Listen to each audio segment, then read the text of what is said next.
بسم اللہ الرحمن الرحیم اللہم صلی علی سیدنا محمد وعلی آلہ واصحابہ وبارک وسلم۔ تیسرا موضوع یعنی تیسرا سبجیکٹ سنتیں اور آداب کا ہے۔ کھانے کے متعلق سنتیں بیان ہوں گی، اس سے پہلے آیات کریمہ اور احادیث شریفہ بیان ہو رہی ہیں۔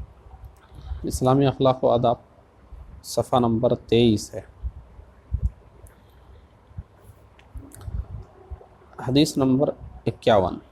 بسم اللہ الرحمن الرحیم۔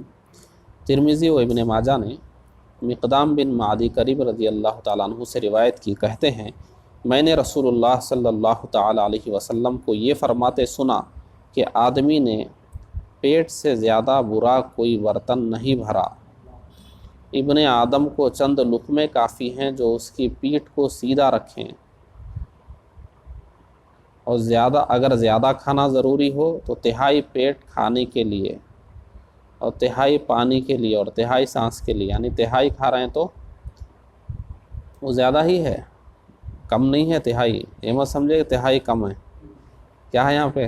اگر زیادہ کھانا ضروری ہو تو تہائی پیٹ، ورنہ چند لقمے تو کافی ہیں پیٹھ سیدھی رہنے کے لیے، یعنی طاقت آ جائے اور کھڑے ہو سکیں، پیٹھ سیدھی ہونے کا مطلب اس کے لیے تو چند لقمے بھی کافی ہیں زندہ رہنے کے لیے اور پیٹھ سیدھے رکھنے کے لیے، مگر اس سے زیادہ کی ضرورت ہو رہی ہے تو تہائی کھا لیں۔ تہائی میں تو بہترین ہو جائے گا، تہائی پیٹ۔ اور تہائی سے زیادہ کوئی صحیح مقصد ہے اور نقصان کا اندیشہ نہیں ہے تو وہ جائز ہے، ناجائز نہیں ہے۔ لیکن ہمیشہ ایسا کر رہے ہیں تو یہ تو ٹھیک بات نہیں ہے۔ ضرورتاً ایسا کر رہے ہیں تو برا نہیں ہے، ٹھیک ہے۔ جیسے روزہ رکھنا ہے تو سحر میں تہائی سے زیادہ کھا رہے ہیں آپ تاکہ قوت رہے اور شام تک کام چلے، وہ برا نہیں ہے۔ لیکن ہر بار جب بیٹھ رہے ہیں پورا بھر رہے ہیں، جب بیٹھ رہے ہیں عادت ہی پورا بھرنے کی بنا لی ہے، یہ غلط ہے۔ تہائی کی عادت ہونی چاہیے، ضرورتاً تہائی سے زیادہ جائیں۔ سفر کرنا ہے، آگے کے کھانے کا ٹھکانہ نہیں ہے، تہائی سے زیادہ کھا لے رہے ہیں۔ بیمار پڑ کے اٹھے، کمزوریوں کا احساس ہے، تہائی سے زیادہ کھا لے رہے ہیں۔ اور کوئی صحیح مقصد ہے، مشکل کام ہے، کسی مسلمان کا انتقال ہوا، قبر کھودنا ہے یا جنازہ کو کندھا دینا ہے، طاقتوں کی ضرورت ہے، تہائی سے زیادہ کھا لے رہے ہیں۔ کچھ بھی ہے ایسی چیز کہ تہائی سے زیادہ کی ضرورت، تو اچھی چیز ہے وہ، لیکن اس کو عادت بنا لینا یہ ناجائز تو نہیں ہے لیکن سنت کے خلاف ہے اور صحت کے بھی خلاف ہے۔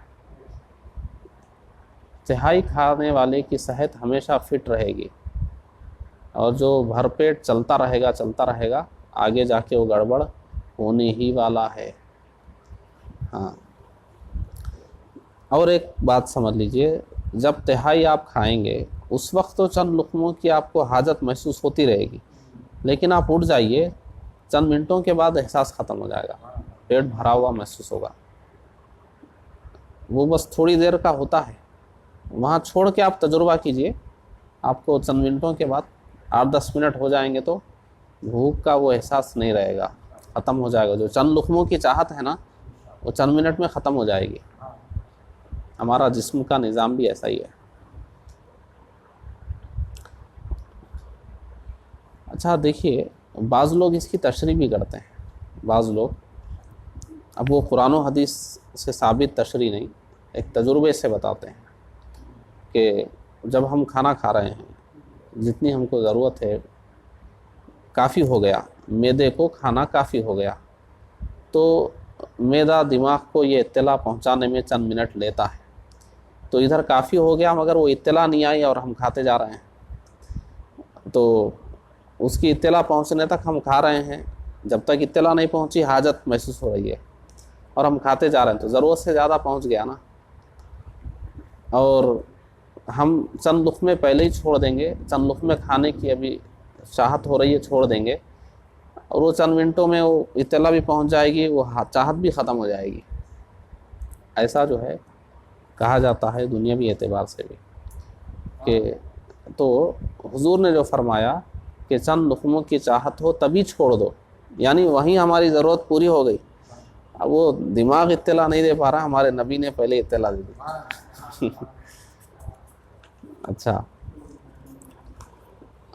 اچھا دیکھیے، حدیث نمبر، اور ہمارے اکابر فرماتے ہیں تجربہ یہی ہے کہ آپ بھر پیٹ کھاتے رہیں گے، عبادتیں کما حقوق نہیں کر سکیں گے۔ تجربہ ہے یہ، کھانے پر توجہ دینے والا، بھر پیٹ کھانے والا، بہت چاو سے کھانے والا، پھر عبادتوں میں وہ پیچھے ہی رہتا ہے۔ حدیث نمبر 52 دیکھیے، ترمذی نے ابن عمر رضی اللہ تعالیٰ عنہما سے روایت کی کہ رسول اللہ صلی اللہ تعالیٰ علیہ وسلم نے ایک شخص کی ڈکار کی آواز سنی، فرمایا اپنی ڈکار کم کر، اس لیے کہ قیامت کے دن سب سے زیادہ بھوکا وہ ہوگا جو دنیا میں زیادہ پیٹ بھرتا ہے۔ حدیث نمبر 53 صحیح مسلم میں انس رضی اللہ تعالیٰ عنہ سے روایت ہے، کہتے ہیں کہ میں نے نبی کریم صلی اللہ تعالیٰ علیہ وسلم کو کھجور کھاتے دیکھا، اور حضور سورین پر اس طرح بیٹھے تھے کہ دونوں گھٹنے کھڑے تھے۔ دونوں گھٹنے کھڑے کر کے آپ بیٹھیے، اسی کو بولا۔ حدیث نمبر 54 صحیح بخاری و مسلم میں ابن عمر رضی اللہ تعالیٰ عنہما سے روایت ہے کہ رسول اللہ صلی اللہ تعالیٰ علیہ وسلم نے 2 کھجوریں ملا کر کھانے سے منع فرمایا جب تک ساتھ والے سے اجازت نہ لے لے۔ ساتھ والا ایک ایک کھا رہا، آپ 2 کھا رہے ہیں، کیسے ہوگا؟ ساتھ والے سے اجازت لے لیں کہ میں 2 کھاتا ہوں، اجازت لے لیں۔ اب آپ میں مل کر کھجوریں کھا رہے ہیں، آپ ایک ایک کھا رہے ہیں، میں 2 اٹھا کے کھا رہا ہوں۔ اب ہم سب کو کھانا ہے بیٹھ کر، ہم سب کے کھانے کے لیے ہے۔ اب ہم کیا کر رہے ہیں؟ 2 3 اٹھا کے کھا لے رہے ہیں۔ اب اصول تو یہ ہے کہ ایک ایک کھائیں۔ اب ہم 2 کھائیں گے تو ہم زیادہ کھا لیں گے نا، آپ کا بھی حق لے لے رہا ہے نا، تو اجازت لے لیں کہ بھائی وہ ایک میں مجھ کو محسوس نہیں ہوتا، میں 2 لے لیں، اجازت لے لیں اس طرح۔ اچھا دیکھیے، حدیث نمبر 55 صحیح مسلم میں عائشہ رضی اللہ تعالیٰ عنہا سے مروی کہ رسول اللہ صلی اللہ تعالیٰ علیہ وسلم نے فرمایا جن کے یہاں کھجوریں ہیں اس گھر والے بھوکے نہیں۔ دوسری روایت میں یہ ہے کہ جس گھر میں کھجوریں نہ ہوں اس گھر والے بھوکے ہیں۔ اب دیکھیے تشریح کیا فرما رہے ہیں، یہ اس زمانے اور اس ملک کے لحاظ سے ہے کہ وہاں کھجوریں بکثرت ہوتی ہیں، اور جب گھر میں کھجوریں ہیں تو بال بچوں اور گھر والوں کے لیے اطمینان کی صورت ہے کہ بھوک لگے گی تو انہیں کھا لیں گے، بھوکے نہیں رہیں گے۔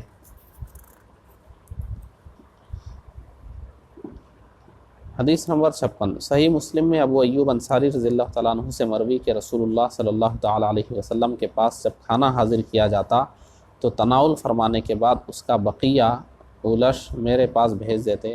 ایک دن کھانے کا برتن میرے پاس بھیج دیا، اس میں سے کچھ نہیں تناول فرمایا تھا کیونکہ اس میں لہسن پڑا ہوا تھا۔ میں نے دریافت کیا کیا یہ حرام ہے؟ فرمایا نہیں، مگر میں بو کی وجہ سے اسے ناپسند کرتا ہوں۔ میں نے عرض کی جس کو حضور ناپسند فرماتے ہیں میں بھی ناپسند کرتا ہوں۔ حدیث نمبر 57 صحیح بخاری و مسلم میں جابر رضی اللہ تعالیٰ عنہ سے روایت ہے کہ نبی کریم صلی اللہ تعالیٰ علیہ وسلم نے فرمایا کہ جو شخص لہسن یا پیاز کھائے وہ ہم سے علیحدہ رہے، یا فرمایا وہ ہماری مسجد سے علیحدہ رہے یا اپنے گھر میں بیٹھ جائے۔ اور حضور کی خدمت میں ایک ہانڈی پیش کی گئی جس میں سبز ترکاریاں تھیں۔ حضور نے فرمایا کہ بعض صحابہ کو پیش کر دو، اور ان سے فرمایا کہ تم کھا لو، اس لیے کہ میں ان سے باتیں کرتا ہوں کہ تم ان سے باتیں نہیں کرتے، یعنی ملائکہ سے۔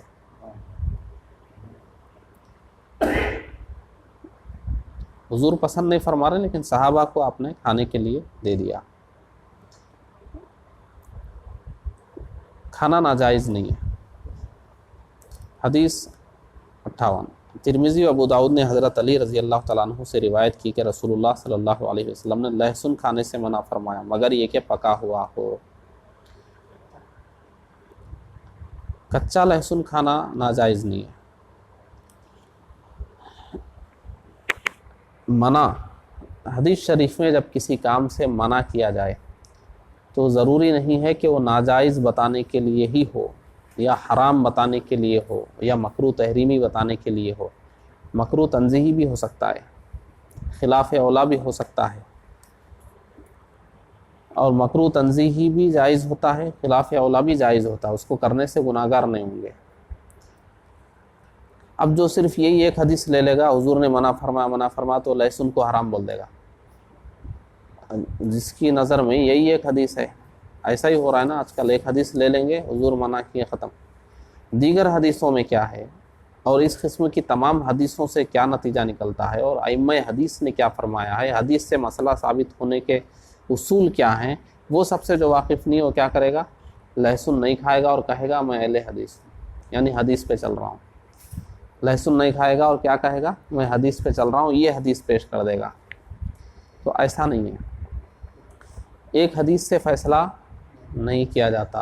اس موضوع کی تمام حدیثوں کو اور تمام آیتوں کو سامنے رکھ کر فیصلہ کیا جاتا ہے. قرآن و حدیث کے بعد اجماع امت اور قیاس بھی کوئی چیز ہے، اجماع امت اور قیاس بھی کوئی چیز ہے. اور خود قرآن و حدیث کا بھی اس کی بھی وسعت چاہیے نا. ایک حدیث میں کیا ہے نہیں دیکھنا ہم کو. حضور نے اس حدیث میں منع فرمایا، مگر ادھر دیکھیے اس حدیث میں تو حضور نے خود بھیج دیا نا کھانے کے لیے صحابہ کو. ایک حدیث میں حضور منع فرما رہے ہیں، ایک حدیث میں کھانے کے لیے دے بھی رہے ہیں. تو اس کو سمجھنا ہوتا ہے کہ اصل حکم کیا ہے اس میں. تو پھر یاد رکھ لیجئے کہ قرآن یا حدیث میں کسی کام سے منع کیا جائے تو ضروری نہیں کہ وہ کام حرام ہو یا مکروہ تحریمی ہو یا وہ گناہ کا کام ہو. ایسا بھی ہو سکتا ہے کہ وہ صرف مکروہ تنزیہی ہو یا خلاف اولا ہو، اس کو کرنے سے گنہگار نہ ہوتے ہوں، جائز ہو، ایسا ہو سکتا ہے. تو منع کی قسمیں ہیں. جب ائمہ بیان کرتے ہیں جب قرآن و حدیث میں کوئی چیز منع کی جائے تو اس کی اتنی قسمیں بناتے ہیں. ایک منع ایسا ہوتا ہے کہ اس سے وہ کام حرام ہوگا، ایک منع ایسا ہوتا ہے کہ مکروہ تحریمی ہوگا، ایک منع ایسا ہے کہ اس سے مکروہ تنزیہی ہوگا. تو حضور جب کسی کام سے منع کرتے ہیں تو اتنی قسموں کی ممانعت ہوتی ہے. وہ سب دین کو سمجھنے والے ائمہ سمجھتے ہیں اور اسی حساب سے حکم دیتے ہیں. تو ہر چیز میں ایسا ہی ہوتا ہے. اس لیے ایک حدیث کو لا کے پیش کرے، آپ ایسا کر رہے ہیں، حدیث میں ایسا ہے، لیکن آپ کو فقہ سے مسئلہ معلوم ہے کہ ایسا جائز ہے، اور وہ حدیث پیش کرے، تو اس کو یہی سمجھانا چاہیے کہ آپ ایک حدیث سے نتیجہ نکال رہے ہیں، اور فقہا نے تمام حدیثوں کو سامنے رکھ کر یہ مسئلہ بیان کیا. تو ایک حدیث پر عمل کرنا یہ صحیح ہے یا تمام حدیثوں پر؟ اور وہ ایک حدیث پر عمل کرنا بھی نہیں ہوا. ایک حدیث پر ایسے عمل کیجئے کہ کسی حدیث کی مخالفت نہ ہو، اس طرح اس کا نتیجہ نکالیے. ایک حدیث لے کر ایسا عمل مت کیجئے کہ دوسری حدیث کا خلاف ہو رہا ہے، ایسا نہیں. تو فقہا نے کیا کیا، تمام حدیثوں کو، تمام آیتوں کو سامنے رکھ کر اس سے انہوں نے دین کو سمجھ کر ایک حکم بتایا. تو اب وہ تمام حدیثوں، تمام آیتوں کی روشنی میں ہے. اب اس کو ایک حدیث لے کر دیکھیں گے تو سمجھ میں تو نہیں آئے گا. تو جو تمام حدیثوں کو لے اور اس کے بعد دیکھے، اس درجے کا ہو تب سمجھ میں آئے گا. ہر آدمی اس درجے کا ہوتا نہیں. تو کہا گیا کہ آپ کے پاس اتنا علم نہیں ہے، چپ چاپ آپ فقہا کی تقلید کیجئے، یا نہیں آپ کو جو ہے حدیث پر ہی چلنا ہے تو پھر اپنا سارا چھوڑ دیجئے، کام دھندا سب چھوڑیے، علم حاصل کیجئے، عالم دین بنیے بہت بڑے، پھر اماموں کی ساری کتابوں کو پڑھیے، دین کی وہ سمجھ حاصل کیے، اس مقام تک جا کے مجتہد بن کے پھر وہ کام کریے.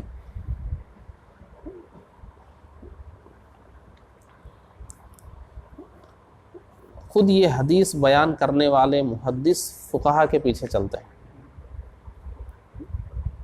پوری حدیثیں جمع کرنے والے خود کسی فقیہ کی بات پہ چلتے ہیں. جو حدیث امت کو دے رہے ہیں وہ فقہا کی بات پہ چل رہے ہیں، اور لینے والا فقہا کو چھوڑ رہا ہے. کتنی بڑی نادانی ہے. جن کو 1,00,000 حدیثیں یاد تھی وہ تو فقہا کے کسی نہ کسی امام کی پیروی کر رہے ہیں، تقلید کر رہے ہیں. اور وہ 1,00,000 حدیثیں جاننے والوں سے ایک شخص 40 حدیثیں لے کر ائمہ کی تقلید ہی چھوڑ دیا. اچھا دیکھیے، حدیث نمبر 58، ترمذی و ابو داؤد نے حضرت علی رضی اللہ تعالیٰ عنہ سے روایت کی کہ رسول اللہ صلی اللہ تعالیٰ علیہ وسلم نے لہسن کھانے سے منع فرمایا مگر یہ کہ پکا ہوا ہو۔ حدیث 59، ترمذی نے ام ہانی رضی اللہ تعالیٰ عنہا سے روایت کی، کہتی ہیں میرے یہاں حضور تشریف لائے، فرمایا کچھ تمہارے یہاں ہے؟ میں نے عرض کی سوکھی روٹی اور سرکہ، اس کے سوا کچھ نہیں۔ فرمایا لاؤ، جس گھر میں سرکہ ہے اس گھر والے سالن کے محتاج نہیں۔ سرکہ ہوتا ہے جو روٹی کھائی جا سکتی ہے اس سے، حضور کے زمانے میں۔ اچھا آج کل بھی سرکے ملتے ہیں، مگر سرکہ سمجھنے کے لیے وہ کافی ہے کہ سرکہ ایسا ہوتا ہے یا اس قسم کی چیز ہے جس سے آپ روٹی کھا سکتے ہیں، سرکہ۔ تو اب جو سرکے بن رہے ہیں وہ حضور کے زمانے میں جیسے سرکہ بنتا تھا ویسے بن رہے ہیں، الگ بن رہے ہیں نہیں معلوم، لیکن سرکہ ایک اندازہ لینے کے لیے کافی ہے کہ سرکہ ایسی چیز ہے روٹی کے ساتھ کھائی جا سکتی ہے، اور وہ سرکہ خراب ہونے والی چیز نہیں ہے کہ وہ ایک دو دن میں خراب ہو جائے گی، وہ رہے گی۔ جیسے ہمارے پاس اچار ہے نا، اچار کئی مہینے رہے گا نا، خراب تو نہیں ہوگا، اور سالن وغیرہ نہیں ہے تو جلدی سے اچار لے کے کھا لیں گے نا روٹی کھانا۔ تو اچار ہے آپ کے پاس تو سالن کے محتاج نہیں، آپ اچار گھی سے کام چل جائے گا، تو ٹک جاتا ہے۔ سرکہ بھی رہ جاتا ہے، سرکہ ہے رکھا ہوا ہے، سالن نہیں ہے، سرکے سے روٹی کھا لیں گے، استعمال کر لیں گے۔ اچھا حدیث نمبر 60، صحیح مسلم میں جابر رضی اللہ عنہ سے مروی کہ رسول اللہ صلی اللہ تعالیٰ علیہ وسلم نے گھر والوں سے سالن کو دریافت کیا، لوگوں نے کہا ہمارے یہاں سرکے کے سوا کچھ نہیں، حضور نے اسے طلب فرمایا اور اس سے کھانا شروع کیا اور بار بار فرمایا کہ سرکہ اچھا سالن ہے۔ حدیث نمبر 61، ابن ماجہ نے اسماء بنت یزید رضی اللہ تعالیٰ عنہ سے روایت کی کہ نبی کریم صلی اللہ تعالیٰ علیہ وسلم کی خدمت میں کھانا حاضر لایا گیا، حضور نے ہم پر پیش فرمایا، ہم نے کہا ہمیں خواہش نہیں ہے، فرمایا بھوک اور جھوٹ دونوں چیزوں کو اکٹھا مت کرو، یعنی بھوک کے وقت کوئی کھانا کھلائے تو کھائے، یہ نہ کہے کہ بھوک نہیں ہے۔ بھوک نہیں ہے کہیں گے تو غلط ہے نا، آپ کو بھوک ہے، کوئی بلائے تو آپ کیا بول رہے ہیں؟ نہیں بھوک نہیں ہے، تو دوسرا کچھ بولیے، لیکن بھوک نہیں ہے کہیں گے تو جھوٹ ہوگا۔ تو بھوک لگ بھی رہی ہے اور بھوک نہیں ہے بھی کریں تو جھوٹ ہوگا نا۔ تو فرما رہے ہیں یعنی بھوک کے وقت کوئی کھانا کھلائے تو کھائے، یہ نہ کہے کہ بھوک نہیں ہے، کہ کھانا بھی نہ کھانا اور جھوٹ بھی بولنا دنیا و آخرت دونوں کا خسارہ ہے۔ یعنی تکلف کرنے والے ایسا کیا کرتے ہیں۔ تو آپ نہ کھانا چاہتے ہوں تو کچھ سچی بات سے کام چلائیں، لیکن جھوٹ نہ کہیں، جھوٹ نہ کہیں۔ اور بہت سے دیہاتی اس قسم کی عادت رکھتے ہیں کہ جب تک ان سے بار بار نہ کہا جائے کھانے سے انکار کرتے ہیں اور کہتے ہیں کہ ہمیں خواہش نہیں ہے۔ جھوٹ بولنے سے بچنا ضروری ہے۔ آپ کو کھانے کی چاہت ہے اور آپ کھانے کے ارادے میں بھی ہیں، مگر یہ سوچ رہے ہیں کہ جب تک زبردستی نہ کرے نہیں بیٹھنا ہے، اور دو تین بار بولے تب بیٹھیں گے۔ کھانے کا ارادہ بھی ہے اور کیا بول رہے ہیں؟ نہیں بھوک نہیں ہے۔ اچھا دل میں ہے کہ ابھی بیٹھنا ہے مگر ابھی اتنا جلدی نہیں، تھوڑا سا اور دو چار بار بولنے دیں، اس کے بعد میں نہیں، آپ کو کھانا ہی ہے، بیٹھنا ہی ہے، ایک بار بولنے کے بعد آپ بیٹھ جائیے۔ تکلف کیوں کر رہے ہیں؟ جھوٹ موٹ کا تکلف، کھائیے۔ تو ایسا دل میں ارادہ رکھ کر اس طرح تکلف نہ کریں۔ اور دوسری طرف یہ بھی سمجھ لیں ایسا ہوتا بھی کیوں ہے، یہ برائی پیدا کیوں ہوئی؟ ایک بار بولتے ہی جو کھانے کے لیے بیٹھ جائے، لوگ اس کو بھی تانا دیتے ہیں، بلاتے ہی آ گیا۔ بلائے کیوں آپ؟ جھوٹ موٹ بلانا بھی نہیں چاہیے، کھلانے کا ارادہ ہو تو ہی بلائیے۔ دیکھو کوئی برائی پیدا ہوتی ہے تو اس کا کوئی سبب بھی ہوتا ہے، ایسا نہیں کہ ایسے پیدا ہو جاتی۔ تو لوگ کیوں چاہتے ہیں 3-4 بار مجھ کو بلائے؟ کیونکہ ایک بار بولتے ہی میں جاؤں گا، تانا دیں گے، بعد میں بولتے ہی بیٹھ گیا، آئندہ نہیں بولیں گے۔ تو ایکشن ری ایکشن، عمل رد عمل، اس لیے جو ہے بلانے والے کو بھی چاہیے کہ دل سے بلائے یا نہ بلائے، کیا ضرورت ہے جھوٹ موٹ کے نام کمانے کی؟ کھانے کو پوچھے، دل میں ہے ہی نہیں، معلوم ہے ابھی تو ایک بار بولنے سے بیٹھیں گے نہیں، اور ادھر کھانا بھی نہیں ہے. ابھی کھانے کے لیے ہاں بولنے کے بعد سب انتظام گڑبڑ کریں گے جلدی. ہے تو نہیں کھانا نہیں ہے یا ارادہ نہیں ہے, مگر بول کے نام کما لینے میں کیا ہے. کھانے کو پوچھے, ایسا سوچ کے کھانا کھا لیجیے. اب وہ کھانے کے لیے تیار ہو گئے تو یہ بھی کیا یہی بولیں گے نا, بولتے بیٹھ گئے. ایسا نہیں ہونا چاہیے. کھلانے کا ارادہ ہے تو ہی بلائیے. ایک بار پہ آنے پر آپ کو ناگواری نہیں ہونا چاہیے.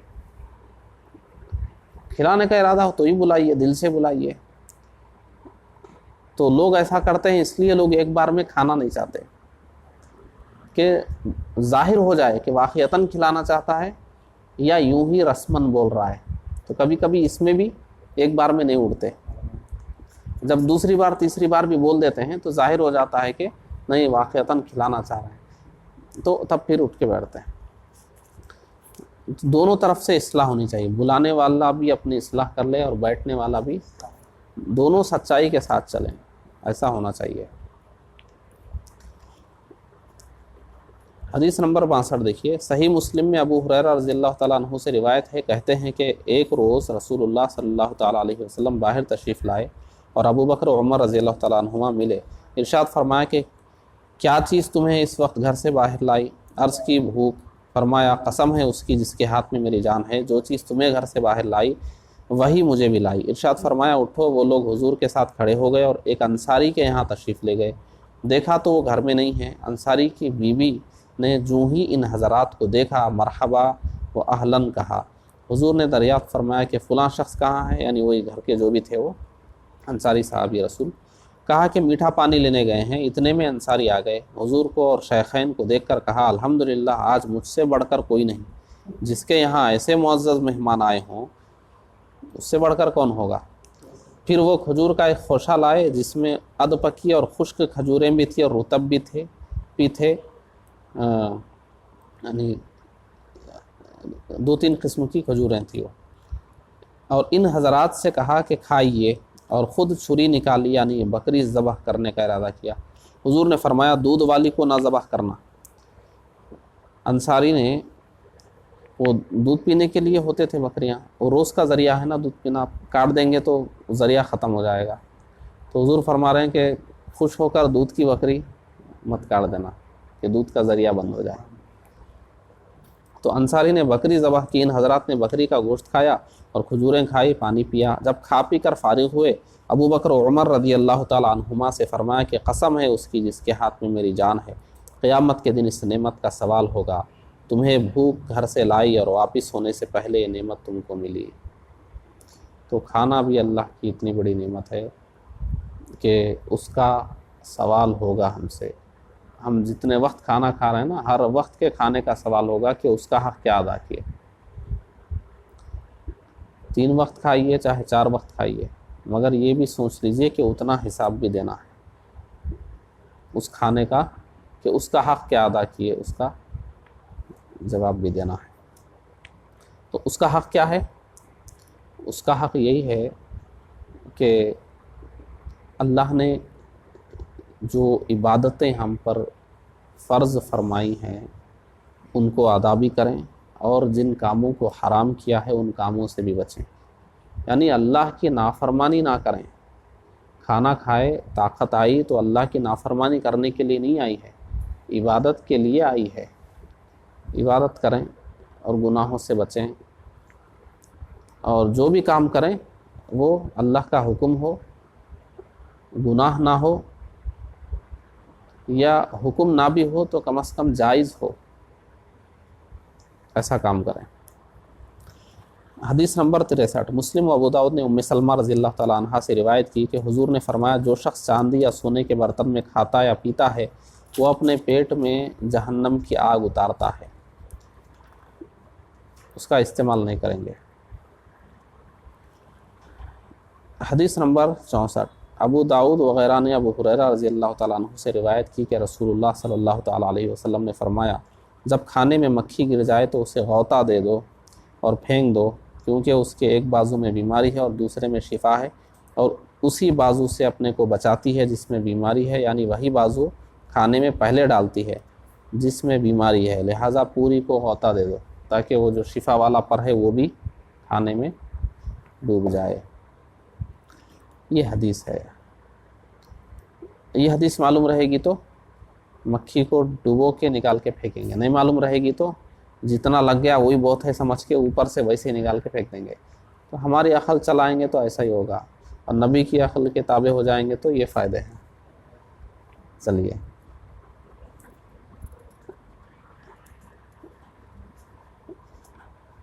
حدیث نمبر 65. ابو داؤد، ابن ماجہ اور دارمی ابو ہریرہ رضی اللہ تعالیٰ عنہ سے روایت کرتے ہیں کہ رسول اللہ صلی اللہ تعالیٰ علیہ وسلم نے فرمایا، جو شخص کھانا کھائے اور دانتوں میں کچھ رہ جائے اسے اگر خلال سے نکالے تو تھوک دے، نے کوئی کاڑی وغیرہ لے کر نکالے تو تھوک دے، اور زبان سے نکالے تو نگل جائے. جس نے ایسا کیا اچھا کیا، اور نہ کیا تو بھی حرج نہیں. بعض لوگوں کے دانتوں میں زیادہ خلا ہوتا ہے، زیادہ اٹک جاتا ہے، زبان سے نکل گیا اور ادھر ہی سے نگل بھی لیے. لیکن جو کاڑی سے خلال کر کے نکالا گیا وہ بڑا معمولی ہوتا ہے، اس کو پھینک دیں. اور جو ویسے ہی اب جیسے دیکھیے کبھی کیا ہوتا ہے، بسکٹ کھائیے، کیا ہوگا، وہ سارا جا کے وہ دانتوں کو مسوڑوں کو سب اس کی پرت بنتی رہے گی. چند بسکٹیں کھائیے ایسا ہوگا. تو ہم کیا کرتے ہیں، زبان سے ہی ایسے کر کے کرتے ہیں کہ نہیں کرتے ہیں. مان لیجئے زبان سے کافی نہیں ہو رہا ہے، انگلی ڈالنا پڑ رہا، انگلی سے نکالیں تو بھی کھانا چاہیں تو کھا سکتے ہیں، پھینکنا چاہیں تو. اگر زیادہ ہو تو ایسا نہ کریں، ہمارا ہی منہ ہے، ہمارا ہی مسوڑا ہے، کھا لیں. چلیے یہ ہو گئے نا. چلیے اب مسائل فقہیہ شروع کریں گے. ہاں ہو گئی نا حدیث شریف، 65 حدیث شریف کھانے کے متعلق ہو گئی ہیں. اب مسائل فقہیہ آئیں گے.